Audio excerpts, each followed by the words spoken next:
Voilà, le travail que je vais présenter, je l'ai intitulé l'anthropologie dans l'accompagnement des décès Covid à l'hôpital européen. Et je ne vais pas être long, et donc je vais aller un peu plus vite pour qu'on puisse rattraper le temps. Et donc, je vais commencer. Alors, il faut que j'utilise. Voilà. Donc, comme je le disais, donc, le travail que je vais présenter se limite dans le cadre de la première vague de la pandémie, donc la première vague de la pandémie en France avec toutes ces mesures.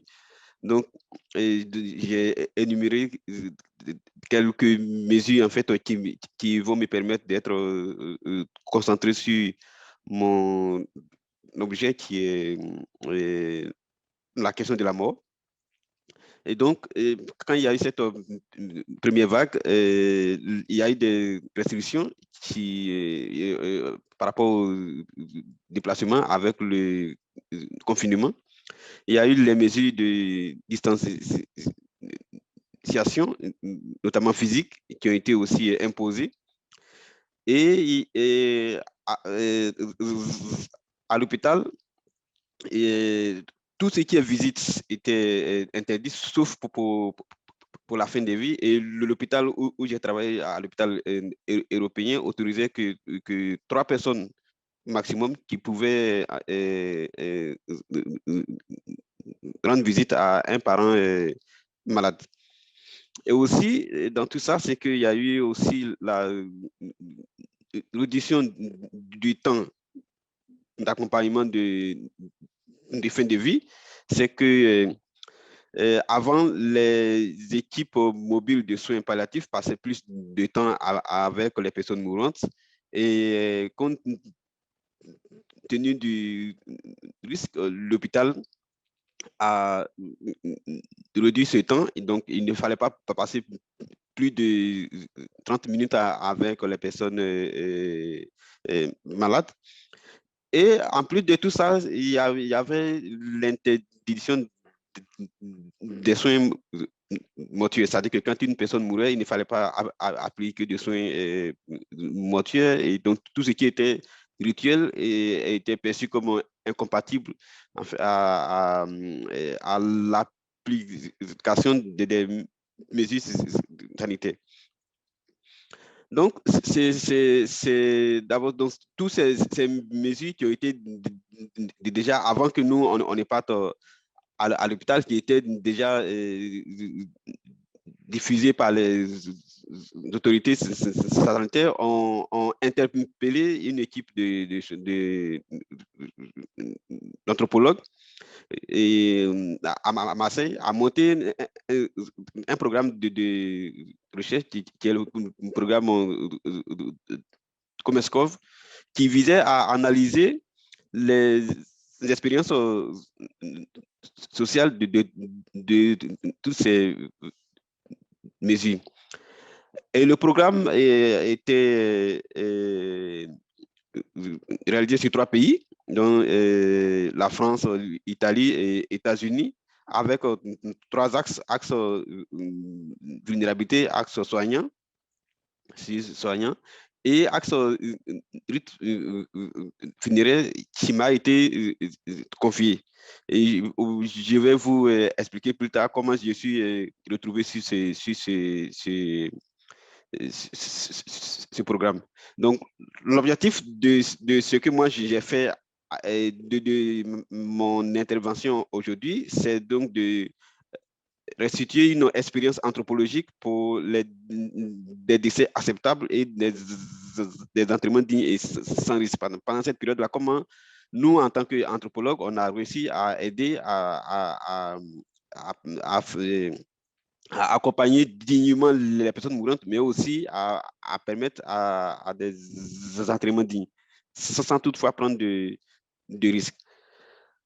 La mise en œuvre de ce programme, c'est que pour que le programme se passe à l'hôpital, c'est que dès que ça a commencé, parce qu'il y avait une personne dans cet hôpital-là qui savait déjà que nous, on travaillait sur la question et donc qui nous a contactés. Et donc, pour qu'on on puisse aller les aider si c'est possible. Et c'est comme ça que moi, je venais d'arriver en France le 6 mars pour finir ma thèse. Et c'est mon directeur de thèse qui coordonne le programme. Il me dit, comme tu fais une thèse sur lutte funéraire et épidémie en Côte d'Ivoire, tu ne peux pas arriver ici, on parle de l'épidémie et tu vas finir ta thèse. Donc, c'est comme ça qu'il m'a embarqué sur le programme. Et du coup, on m'a accordé encore un an de plus sur ma thèse pour faire des recherches. Et donc, pour mieux, comme on était dans une situation d'épidémie, pour mieux mener le programme, il a été décidé de signer un partenariat entre l'hôpital et l'IRD. C'est ce qui a été fait. Donc, dès que ça a été signé, le 30 avril, on a été à l'hôpital pour rencontrer les autorités de l'hôpital. Donc, quand on est parti, on a échangé avec leur comité d'éthique. Ils ont mis en place une cellule de crise. On a échangé avec toute la direction. On a échangé avec l'équipe mobile COVID qu'ils ont mis en place. Parce qu'ils ont divisé, il y avait une ancienne équipe mobile des soins palliatifs qui existait, donc qu'ils ont divisé pour éviter que qu'il y ait des contaminations dans les autres services parce qu'ils ont isolé les autres services et toute personne qui passait au service COVID ne pouvait pas aller dans les autres services. On a essayé d'échanger avec le responsable du dépositoire et au décours de tous ces échanges, on a constaté l'angoisse et l'inquiétude de ces acteurs la face aux personnes en fin de vie qui étaient atteintes de formes graves et aussi face au décès. Donc, comment j'ai géré cette situation? Puisque les familles ne peuvent pas se déplacer et que aussi on ne pouvait pas réaliser les rituels.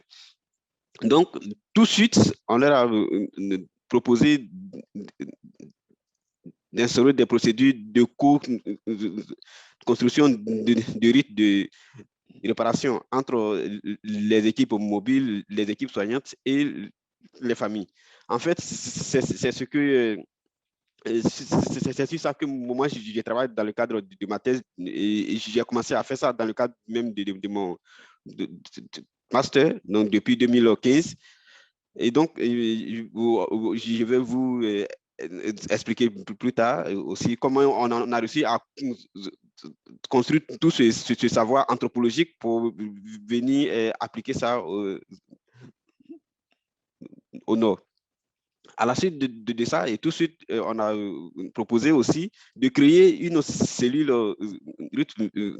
funéraire avec rencontre hebdomadaire pour échanger à chaque fois sur chaque cas de décès. Donc, chaque fois qu'il y a un cas de décès où il y a une personne mourante, on sait que la personne la personne est dans une phase de l'agonie, il fallait échanger et donc trouver la meilleure solution pour accompagner dignement la personne tout en respectant les mesures. Alors, d'Ebola au COVID-19. Donc, comme je le disais, depuis 2015, moi, je travaille depuis 2015-2014, je travaille sur les questions de rythme funéraire et épidémie. Donc, pendant l'épidémie en Afrique de l'Ouest, j'ai travaillé sur ça, j'ai fait mon mois dessus dans le cadre du programme EBOSI, où j'ai évalué effectivement l'expérience sociale des populations ivoiriennes face au risque d'Ebola, où les autorités en Côte d'Ivoire ont interdit la manipulation des cadavres. Et ce programme était inclus dans un vaste programme anthropologique qui est le PASS, donc programme anthropologie comparée. À la suite de ce programme, j'ai fait la restitution au ministère de la Santé. Et quand on a fini, le ministère de la Santé nous a demandé d'approfondir les recherches sur cette question-là. Et c'est comme ça qu'on a mis encore en place le programme RIF EPIC de 2016 à 2020. Donc, sur ça, j'ai fait 12 mois au nord de la Côte d'Ivoire, dans une morgue, pour participer à des soins mortiers, pour savoir à quel moment on touche le corps, à quel moment on ne touche pas le corps et pourquoi on le touche, et aussi participer à des soins mortiers aussi dans des villages, pour savoir aussi les logiques, en fait, qui animaient ces pratiques. Et quand il y a eu l'épidémie, on a mis aussi en place un programme en Afrique, dans 5 pays d'Afrique, et aussi on m'a appelé aussi sur ce programme. Et tout ça, c'était dans le cadre d'un réseau anthropologique des épidémies. Donc, sur la base de tous ces savoirs, de toutes ces connaissances déjà construites, dès que nous sommes arrivés ici et qu'on a commencé à échanger, on s'est rendu compte tout de suite qu'entre épidémie et Ebola, il y a des points de similitude et des points de différence. Le principal point de similitude, c'est que c'est autour des modes de transmission qui est lié au contact avec le corps de la personne décédée ou les liquides corporels. Et les points de différence, c'est que pour Ebola, il y avait ce qu'on appelle centre de traitement Ebola qui était construit spécialement pour les personnes malades, alors que pour Covid, les personnes malades sont généralement traitées dans les hôpitaux. Aussi, pour Ebola, les personnes qui mouraient le corps des personnes qui mouraient était pris en charge spécialement par des spécialistes qui étaient envoyés soit par la Croix-Rouge, soit mais généralement c'était la Croix-Rouge. Alors que pour Covid, c'est les personnes, les thanatopracteurs habituels et qui sont occupés. Et donc, nous, ça nous a questionné parce que depuis 2014, on a eu un débat avec l'OMS qui est le fait qu'on ne pouvait pas articuler les mesures les pratiques de fin de vie avec les pratiques post-mortem parce que dans Ebola, c'est que ce n'est pas du tout les mêmes équipes et ce n'est pas du tout les mêmes institutions qui gèrent les personnes mourantes et aussi qui gèrent les corps des personnes décédées. Et comme nous, on est arrivé ici, on a vu que les choses se passaient autrement, donc on a essayé de mettre en place quelque chose qui pouvait expliquer en fait qu'il y a la possibilité d'articuler les jours parce que ce qu'il faut comprendre, c'est que les rites funéraires, ça commence dès la phase de l'agonie jusqu'à l'ancestralisation. Donc, si vous ne commencez pas dès la phase de l'agonie, il y a une rupture en fait dans ce processus. Et s'il y a une rupture, vous ne pouvez pas parler d'accompagnement digne et entraînement digne parce que entre les deux, il y a une rupture. Donc, c'est comme ça qu'on a décidé donc de mettre en place la cellule lutte funéraire qui gérait tout ça, donc qui était un peu le cadre de réflexion entre l'avant et l'après-mort. Et cette cellule, il faut, nous, c'est que il faut voir ça comme d'abord un outil de collecte. Un outil de collecte parce que ça nous a permis, avec les rencontres, c'était comme un cadre de choses, entretien collectif. Donc, ça permettait aussi de faire des observations parce que là-bas, ici, pendant toutes ces périodes, j'ai travaillé pendant 6 mois au dépositoire de l'hôpital européen. Et donc, j'ai parté avec le responsable du dépositoire, aller chercher des corps dans les services pour les amener à la morgue et tout ça. Donc, ça m'a permis, en fait, d'être vraiment ancré, d'être immergé, en fait, dans l'hôpital et du coup collecter à la fois des informations et aussi trouver à chaque fois des solutions puisqu'il fallait à la fois observer et écouter et aussi échanger avec le personnel. Donc, en, donc ce travail d'immersion, ça m'a permis de me rendre compte qu'au sein de l'hôpital, c'est que les gens, il y avait déjà des moyens en fait qui permettaient d'accompagner dignement les personnes en fin de vie. Il y avait un système de communication qui permettait, un système d'interaction au sein de l'hôpital. Et je me suis rendu compte aussi que l'équipe mobile Covid qui a été mise en place, puisqu'elle faisait partie avant de l'équipe de soins palliatifs, donc elle avait une expérience de la gestion en fait des décès sans les familles. Donc, et aussi, c'est que l'accompagnement digne et repose sur le minimum, sur un minimum de lien entre la personne mourante, sa famille et les équipes soignantes. Et aussi, je me suis rendu compte de l'important rôle des dépositoires. Donc, comme je le disais tout à l'heure, c'est qu'il y a eu des parcours de circulation qui ont été instaurés au sein de l'hôpital.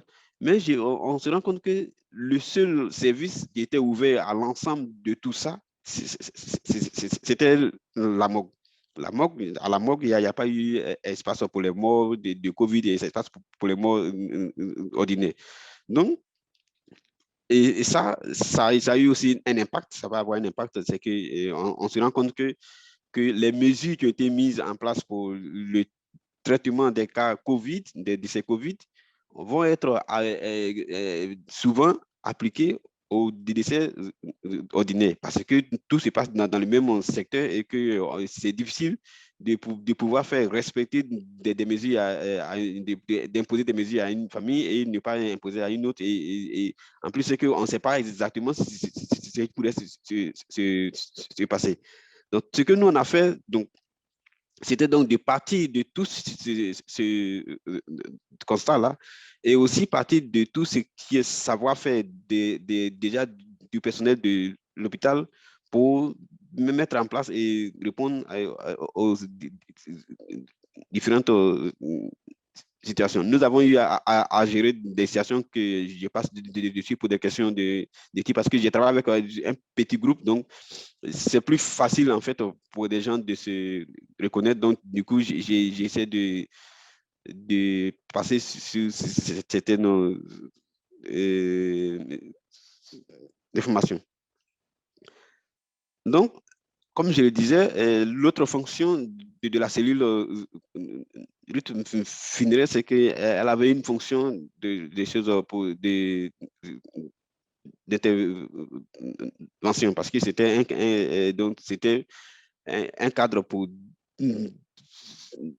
discuter de chaque cas de malade, réfléchir aussi en amont, dès qu'on sent qu'il y a une association, on se retrouver pour échanger. Aussi, ça nous a permis, donc, en termes de choses d'intervention, il fallait partager les informations sur une personne mourante, puisque le, responsable du dépositoire, c'est lui qui accueille à la fin la famille, c'est lui qui explique à la famille ce qu'elle doit faire pour ne pas être contaminée et les mesures qui ont été mises en place. Donc, il fallait lui transmettre un certain nombre d'informations sur la personne mourante. Est-ce que la personne, si la personne est musulmane, si la personne est chrétienne, si c'est un gitan et tout ça. Donc, il fallait lui transmettre ça.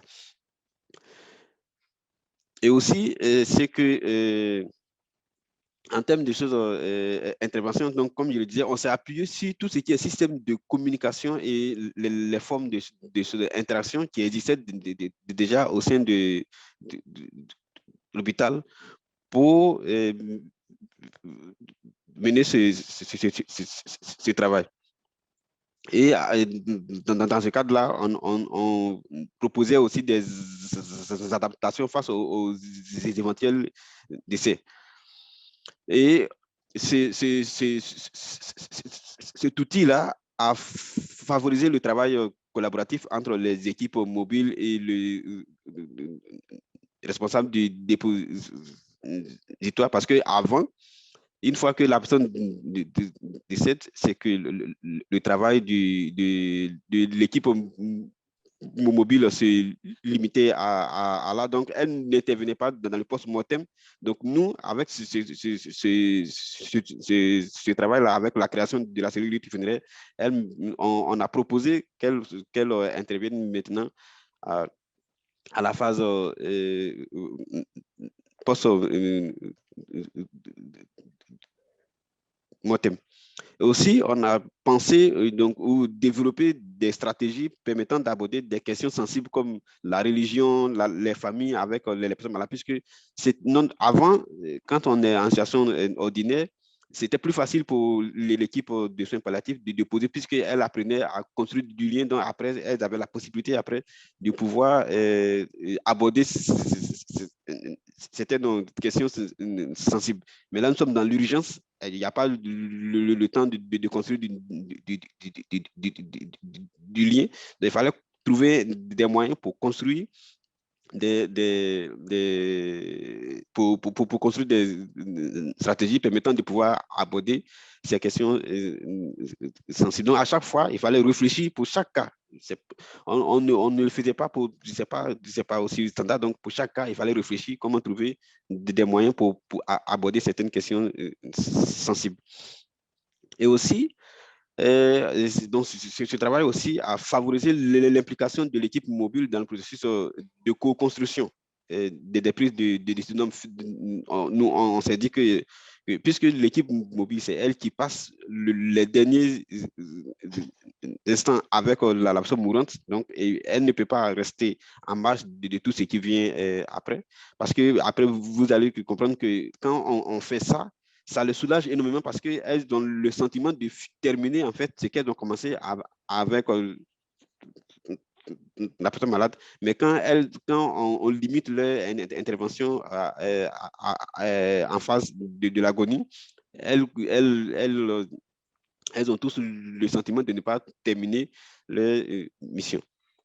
Donc, en conclusion, c'est que ce travail réaffirme l'importance de la prise en compte des pratiques de l'agonie dans la construction des décès dignes en temps d'épidémie. Donc, il faut considérer, si on veut parler de décès dignes et de entraînements dignes, il faut considérer tout ce qui vient avant la mort. Donc, dès les premiers signes de l'agonie, il faut déjà penser à comment on va aider la personne à mourir dignement. Par exemple, si c'est un musulman, est-ce qu'il faut appeler un imam qui va venir auprès de lui, ou bien une famille qui va venir l'accompagner pour réciter la profession de foi? Est-ce qu'il fallait appeler, si c'est un chrétien catholique, est-ce qu'il fallait appeler un prêtre? Donc, il faut penser à ça, en fait. C'est tout ce processus qui permet ce qu'on appelle dans l'entraînement ou des décès acceptables. Parce que c'est aussi un point d'achoppement entre les familles et les équipes soignantes qu'il faut vraiment considérer.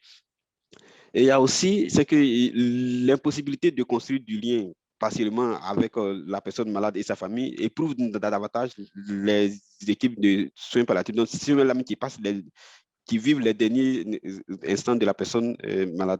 Et donc, quand on les implique, ça apaise les angoisses, ça renforce leur capacité de résilience parce qu'elles se sentent terminer le mission, achever ce qu'elles ont commencé avec la personne malade.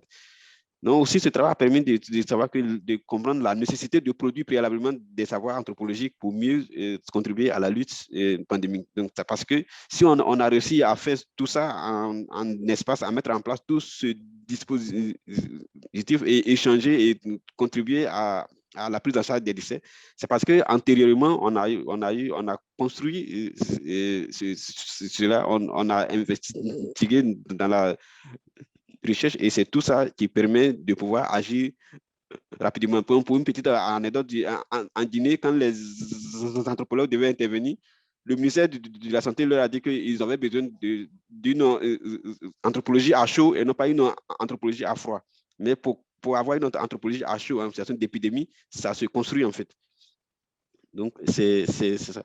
Et aussi, l'anthropologie appliquée ou impliquée doit s'appuyer sur les savoirs locaux. Même si c'est au sein d'un hôpital, il faut savoir exploiter ce qui existe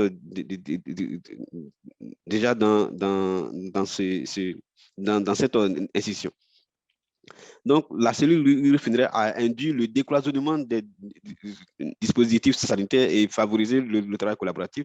La cellule lui finirait à favoriser le partage de le partage et l'exploitation des expériences de décès antérieurs, aussi bien pour anthropologues que pour les équipes de soins médicaux.